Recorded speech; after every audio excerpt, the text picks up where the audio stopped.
इस तरह की कोई घटना हो सकती है। वहाँ के जिलाधिकारी, वहाँ के एडीएम, वहाँ के एसपी, एसएसपी, पूरी पुलिस की मशीनरी और एलआईयू के लोग जितने भी थे वहाँ पर, उन सबको जानकारी थी कि संभल में उपद्रव हो सकता है, इस तरह की घटना हो सकती। चूंकि उपचुनाव चल रहा था, बाबा का पूरा ध्यान उपचुनाव पर था, उन्हें चुनाव जीतना था, तो ये पत्थरबाजी तो होना एक मतलब स्वाभाविक बात है। जिला प्रशासन की कमी, आपके पास सत्ता है, शासन है, पूरी मशीनरी है, एक पत्ता नहीं हिल सकता, पत्थर तो चलाना बहुत बड़ी बात होगी। देखिए सिद्दीकी जी, मैं एक बात ये कहना चाहता हूँ, दरअसल आपको जो प्रश्न बीजेपी सरकार यानी बाबा आदि योगी बीजेपी से कोई बैर नहीं है। सुनिए शास्त्रों का, सुनिए मैं शास्त्रों का, मैंने तो लीजिए, पुराणों का, वेदों का, उपनिषदों का, सबका मैं बता रहा हूँ। देखिए आप पहले पूरी बात कंप्लीट सुन लीजिए, सुनने का भी क्षमता रखिए। ये जो कार्यक्रम हुआ वह प्रशासन के द्वारा हुआ। प्रशासन को किसने एलआईयू ने क्या सूचना दी, वहां पर क्या तैयारियां, ये बीजेपी इसका उत्तर देगी। लेकिन मेरा ये कहना है, मैं जहां तक, क्योंकि मैं उसका उत्तर देने को, देखिए मैं उसका उत्तर इसलिए नहीं दे सकता, ना मैं सरकार में हूं, ना मैं प्रशासन में हूं, ना ही मेरी वहां कुछ रिस्पॉन्सिबिलिटी बनती है। हाँ, मैं इस देश का एक स्वतंत्र नागरिक हूं, एक पार्टी का प्रवक्ता हूं। इस कारण से मैं इस बात को चाहता हूं, समाज में सौहार्द हो, वैमनस्य खत्म हो और न्याय प्रक्रिया और संविधान को संपूर्ण रूप से कोर्ट की अवमानना ना हो। इसलिए कोई भी शोध अगर एएसआई द्वारा, आर्कियोलॉजिकल सर्वे ऑफ इंडिया के द्वारा हो रहा है, तो उसे होने दिया जाए और कोर्ट की अवमानना ना हो। दूसरी बात यह है, यदि बात दरअसल एक बार एक बात कही जाती है और मैं भी उसका पक्षधर हूं कि जो आतंकवादी का कोई धर्म नहीं होता। कहने का मतलब जो समाज में सौहार्द बिगाड़े, किसी को परेशान करे, चाहे पत्थरबाजी करे, डंडाबाजी करे, आप सिद्दीकी जी इसमें ये बात मत समझिए। जो गलत कर रहा है चाहे कोई भी, उस पर कार्रवाई होना चाहिए। और मैं एक चीज और देख रहा हूँ, एलआईयू ने क्या किया है या पहले से पूर्व सूचना क्या है, लेकिन 900 लोगों के ऊपर एफआईआर हुआ और उनके ऊपर कार्रवाई हो रही है और सरकार पूरी लगी हुई है। इसका मतलब सरकार न्याय दिलाने में कटिबद्ध है और वो सब प्रक्रिया होता है ना, सांप निकल गया और लाठी पीटने से कोई फायदा नहीं। जब अलर्ट हुआ और सूचित किया गया कि इस तरह की घटना हो सकती थी, तो वहां का जिला प्रशासन पूरी तरह से जिम्मेदार है। और एक सभ्य नागरिक होने के नाते आप सरकार से सवाल तो पूछ सकते हैं, संगठन के सदस्य होने के नाते, अध्यक्ष या जो भी पद आपके पास में, उसके नाते से भी आप सरकार से सवाल पूछ सकते हैं। और दर्शकों आपको बता दें कि राम जन्मभूमि का जो मामला जब आया और सुप्रीम कोर्ट का सुप्रीम आदेश हुआ और मंदिर का निर्माण हुआ, उस समय संघ के प्रमुख मोहन भागवत जी का भी एक बयान आया। उन्होंने कहा कि हर मस्जिद में शिवलिंग न ढूंढे जाए, हर दरगाह में मंदिर न ढूंढे जाए। ये किसका बयान था? ये संघ प्रमुख मोहन भागवत जी का था। प्लेसेस ऑफ वर्शिप एक्ट पर बात करेंगे, 1991 में कांग्रेस की सरकार थी, पीवी नरसिम्हा राव उस समय प्रधानमंत्री थे। उन्होंने प्लेसेस ऑफ वर्शिप एक्ट को गठित किया, लागू किया, जिसमें आज तक संशोधन किसी भी सरकार ने नहीं किया। प्लेसेस ऑफ वर्शिप एक्ट में यह कहा गया 1947 से पहले जितने भी धार्मिक स्थल हैं, चाहे वो मंदिर हो, शिवालय हो, गिरजाघर हो, चर्च हो या कोई भी मस्जिद या इस तरह का कोई भी हो, वो यथास्थिति बनी रहेगी, उस पर किसी तरह की याचिका नहीं दी जा सकती।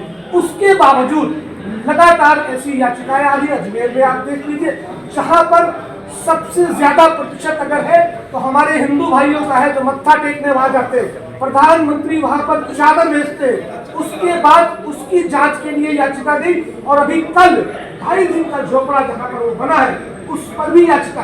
तो क्या लगता है, इस देश की एकता, अखंडता, संप्रभुता और भाईचारे को बिल्कुल नेस्त नाबूद करने के लिए कोई संगठन काम कर रहा है? हाँ देखिए, पहली बात, सबसे बड़ी बात यह है कि देश में हर एक व्यक्ति को न्याय पाने के लिए कोर्ट का दरवाजा, आप घुमाइए मत, न्याय की बात मत करिए, मैंने जो सवाल किया उस पर देखिए। बात दरअसल है, हम वो बोलेंगे जो हमारा अधिकार है, जो संवैधानिक तरीका है।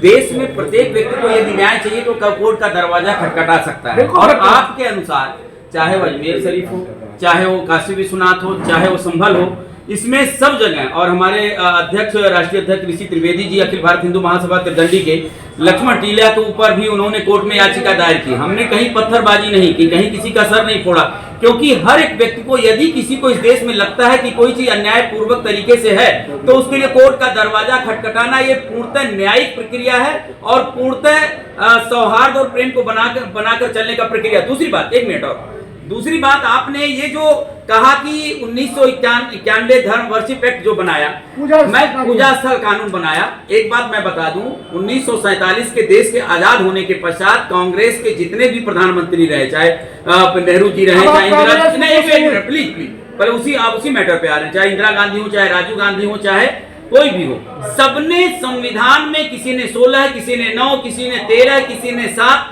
सबने संविधान में संशोधन किए हैं, कानूनों को बदला है।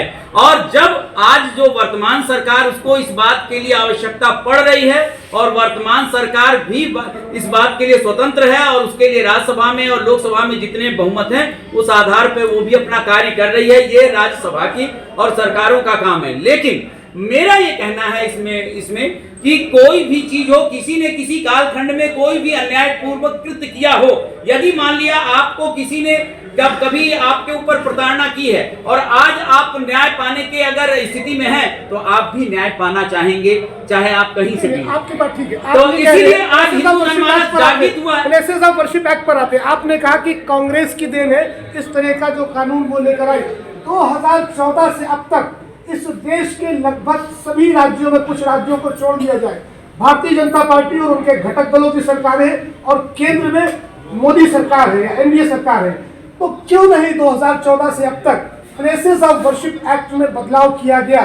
सवाल ये मीडिया के चैनल भी पूछ रहे हैं, जो सही चैनल है, जो ईमानदार चैनल है, और जनता भी ये पूछ रही है। अब जब आप इतना कुछ कह रहे हैं तो मैं आप ही के माध्यम से बीजेपी सरकार से ये बात कह रहा हूँ कि बहुत अच्छा आपने कहा है और आपके सुझाव को मैं समर्थन करता हूँ कि जो जो गड़बड़ियां कांग्रेस ने किया है, चाहे 1951 धर्मदान एक्ट हो, वो अन्यायपूर्वक है, किसी मस्जिद पर कोई टैक्स नहीं है, किसी चर्च पर कोई टैक्स नहीं है, किसी गुरुद्वारे पर कोई टैक्स नहीं, लेकिन जितने भी, चाहे वैष्णो देवी हो, चाहे महाकाल हो, उज्जैन हो, चाहे अयप्पा हो, चाहे तिरुपति बालाजी हो, सब मंदिरों का गाढ़ी कमाई का पैसा, हिंदुओं का पैसा बंदरबाट हो रहा है और बाकी जो मजहब है, बाकी जो मस्जिद है, उनका पैसा उनके काम में लग रहा है। ये हिंदुओं के साथ अन्यायपूर्वक कृत्य हुआ है और इसका बीजेपी को जवाब देना चाहिए। और बाबा जी से और मोदी जी से, आपने कहा सरकार है, तो मैं पूछना चाहता हूं कि ये अन्याय अभी तक क्यों हो रहा है? ये बिल्कुल अन्यायपूर्वक है, क्योंकि इस देश के अंदर एक संविधान, एक समान न्याय होना चाहिए, एक व्यवस्था होनी चाहिए, एक कानून होना चाहिए, पर वो कानून एक दिख नहीं रहा है। अभी तक सबको हज जाने के लिए सब्सिडी मिलती रही, लेकिन हिंदुओं को कहीं कुछ नहीं मिला।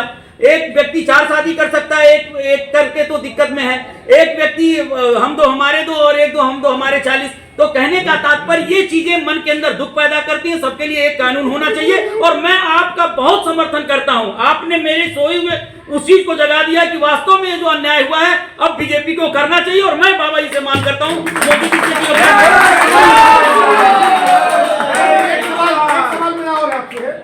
चलिए, भारत में जितने भी दरगाहें हैं, जितने भी मस्जिदें हैं, जितने भी मदरसे हैं, मानता हूं कि उन सभी के नीचे मंदिर या शिवालय हैं, ठीक है।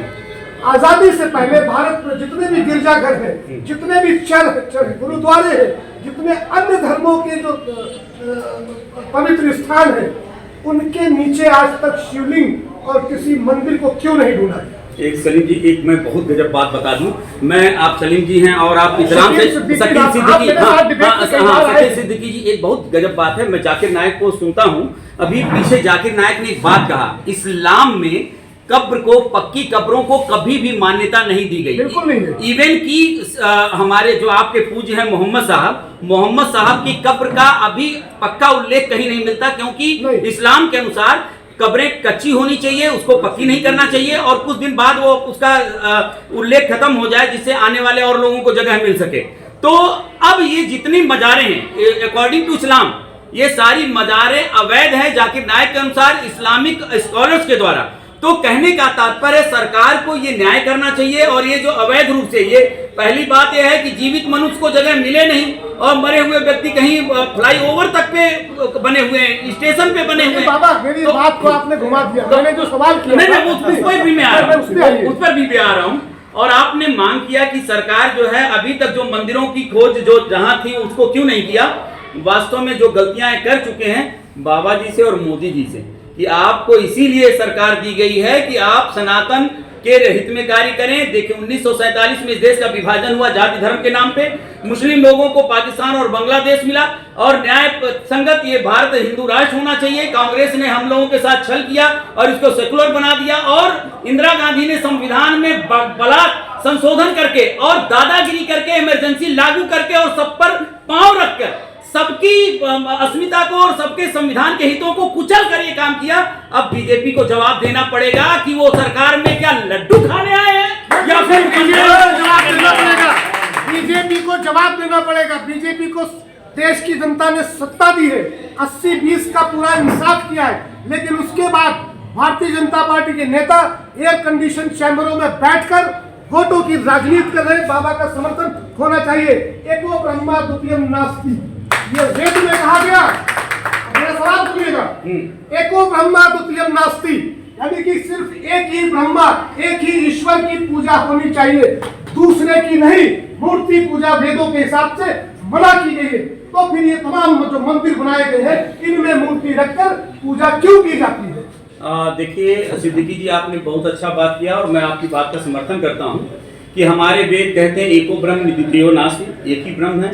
लेकिन एक बात यह है कि बच्चा जब छोटा सा पढ़ाई करता है तो स्लेट पर लिखता है, लेकिन जब वो बड़ा हो जाता तो स्लेट पे नहीं लिखता, वो कलम से लिखता है। बच्चा होता है तो छोटा सा घरौंदा बनाकर उसको खेलता है, लेकिन बड़ा हो जाता तो ऐसा कृत्य नहीं करता।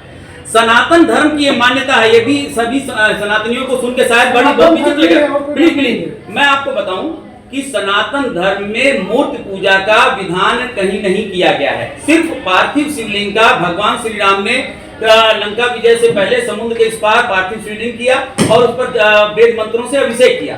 और इसलिए हमारे श्रीमद् भगवद गीता का ये मानना है कि परमात्मा ज्योतिषामपि तज्ज्योतिष तमसः परमुच्यते ज्ञानम ज्ञानगम्य हृदि सर्वश्रेष्ठम। और मैं आनंद आश्रम में से गुरुदेव सर्वश्री बाबा आशुतोषांबर जी महाराज जी का शिष्य हूँ, जिनका कहना है कि परमात्मा तुम्हारे अंदर प्रकाश स्वरूप में है। और वेदों में एक मंत्र आता है, वेदाहमेतं पुरखं महांतं आदित्य वर्णं तमसः परस्तात् त्वमेव विदित्वात् मित्यमेति नान्य पंथा विद्यते अयनाय।